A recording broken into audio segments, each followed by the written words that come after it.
I woke up to what sounded like a plane crashing in my backyard. Heart pounding, I stumbled to the window, squinting into a blaze of halogen floodlights cutting through the night.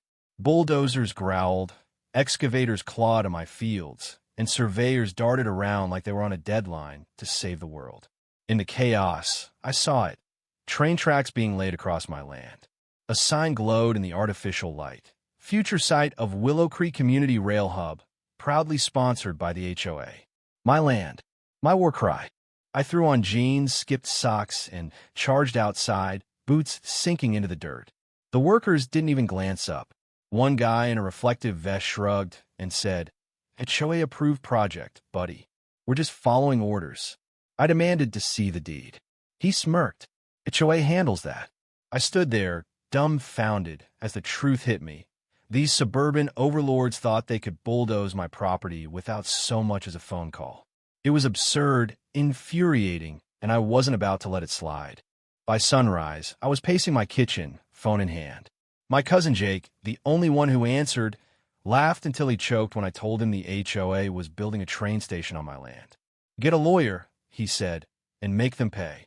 Revenge wasn't just an idea, it was the only path forward. I drove to the HOA office, still in yesterday's clothes, and demanded to see the president. Out strutted Linda Harper, blonde bob bouncing, clipboard wielded like a scepter. She smiled like she was selling me a timeshare. When I asked if she knew her crew was on my land, she chuckled. "Oh, Tom, you're so rural. The survey says this is common utility land. We're building a shuttle, system exciting, right?" I told her it was theft. She waved me off. "Maybe keep your weeds trimmed next time. Planners get confused." I didn't yell. I didn't curse. I just decided Linda wasn't getting away with this. Back home, I dug through 7 years of records deeds, maps bills. Every document screamed the same truth. The land was mine, outside the Willow Creek HOA's reach. I'd bought it to escape their nonsense. A call to the county confirmed it. A clerk named Sarah sent me a certified deed and GIS map in minutes. "This isn't a mistake," she said. "It's trespassing." That was my first weapon. Most people would have sued or called the sheriff. I had a better idea. Years ago, I'd helped a college buddy, Ryan, with logistics for a freight company. Now he ran operations for Apex Freight, a cargo giant. I texted him, "Got a spot for a loading station near I-85? His reply was instant.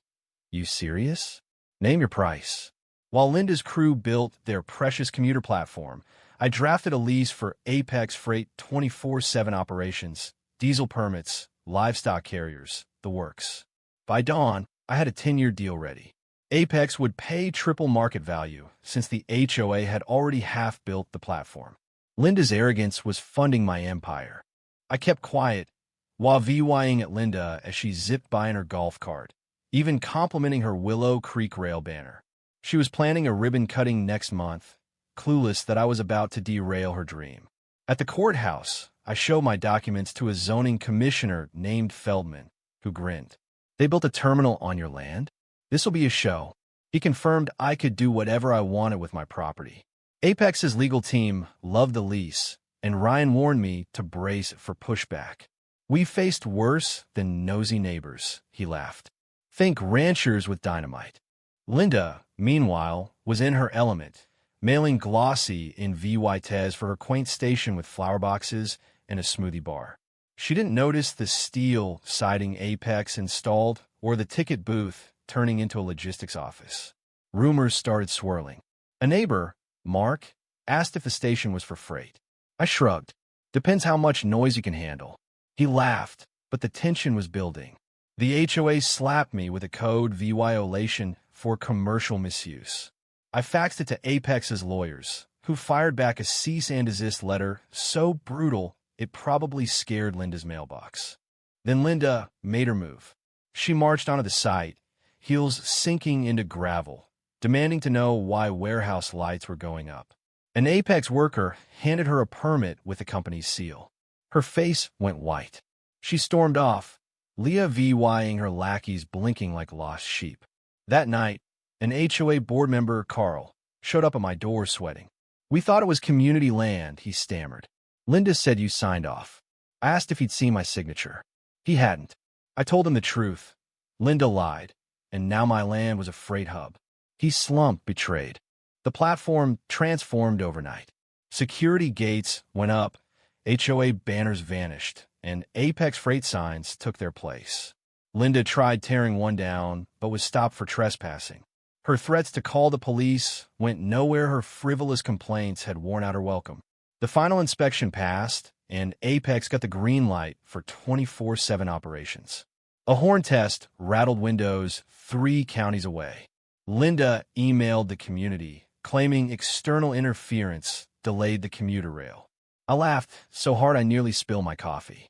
Then came the INVYT, a glossy card for the Willow Creek Rail Station ribbon cutting.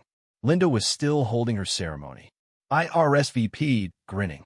I wanted to see her face when the truth rolled in. The morning of the event was perfect clear skies, birds chirping, Linda tying balloons to railings. News vans arrived, the mayor's aide showed up, and 50 confused residents milled around, sensing something was off. Linda brushed off questions with her fake smile, promising technical upgrades. At 10:30, as Linda posed with oversized scissors for the cameras, the ground shook. A rumble grew louder, glasses rattled, and a child shouted, "What's that?" Then it hit. A triple-engine freight train roared in, horns screaming, hauling gravel, scrap metal, and bleeding livestock. Dust swirled, balloons popped, and a banner snapped. Apex crews leaped into action, unloading cargo as goats wailed and a livestock stench hit the crowd. Linda froze, scissors raised, her pride crumbling. I stepped forward in an Apex jacket, lease in hand. "Perfect timing, Linda," I said. "You really rolled out the red carpet for our freight hub." Her jaw dropped.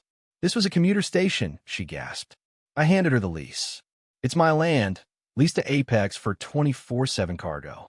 Want to explain for the cameras?" I turned to the news crew. "Big thanks to the HOA for funding the build. Made our job easy." The crowd erupted laughter, shouts, phones filming. A woman narrated, "Linda's busted in 4K, building a pig dock with our dues." Someone whispered, "This is Reddit gold." The mayor's aide pulled me aside. "Is this legal?" I nodded. "Every inch. They built without permission. I just used what they left." He glanced at Linda, still clutching her scissors, and muttered, "That's a new one." Linda grabbed a megaphone, claiming sabotage, but no one bought it.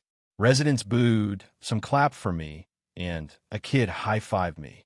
Linda slipped in animal waste and stormed off.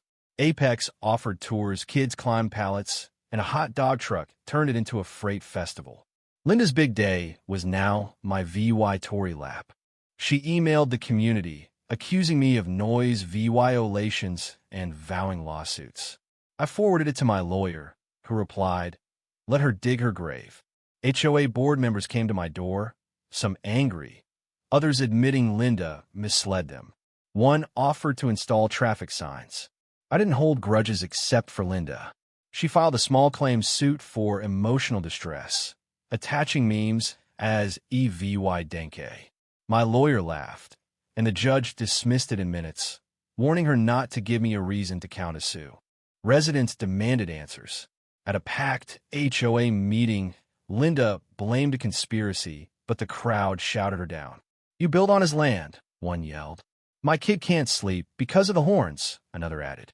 A petition to oust her got 80 fan tram of signatures. The board voted her out, replacing her with Ellen, who promised transparency. I stayed home, watching trains roll in, each horn a reminder of my win. But I wasn't done. The HOA's illegal construction cost me time and peace. My lawyer filed a CIVYL suit against them, demanding they admit fault, pay for every inch of concrete, and sign an apology. They balked, but VY Deo of Linda's ribbon-cutting speech shut them up. The apology came typed and pathetic. I framed it next to the lease. Linda vanished, but I caught her one evening by the fence, staring at the trains. She looked broken. "It wasn't supposed to be like this," she whispered. I told her it didn't have to be, she'd just check the deed. She nodded and walked away, her step silent. Apex wanted to expand, I neglected HOA green space. I bought it at auction, doubling the yard. We added sound barriers for neighbors, not because I had to, but because it was right. Some residents VY cited curious. One man thanked May his son got a job at the yard. Ellen asked me to draft land dispute policies. I agreed on one condition. The HOA's power stopped at their boundary. It passed. A year later, we held a freight festival. Hundreds came, vendors, bands, the mayor joking about livestock housing. Kids rode mini trains and a plaque read, "Built by arrogance, saved by rail." Linda was gone, maybe hiding in a new HOA. But her legacy lived in memes and horns, a warning, steamroll the wrong guy, and you'll get run over by your own train. What do you think? Was I too harsh, turning Linda's mistake into a nightmare? Should I have shut it down instead of leasing it to Apex? Could the HOA have avoided this with one honest conversation? Drop your thoughts below, hit that like button, and subscribe for more wild stories. Let's keep this debate rolling.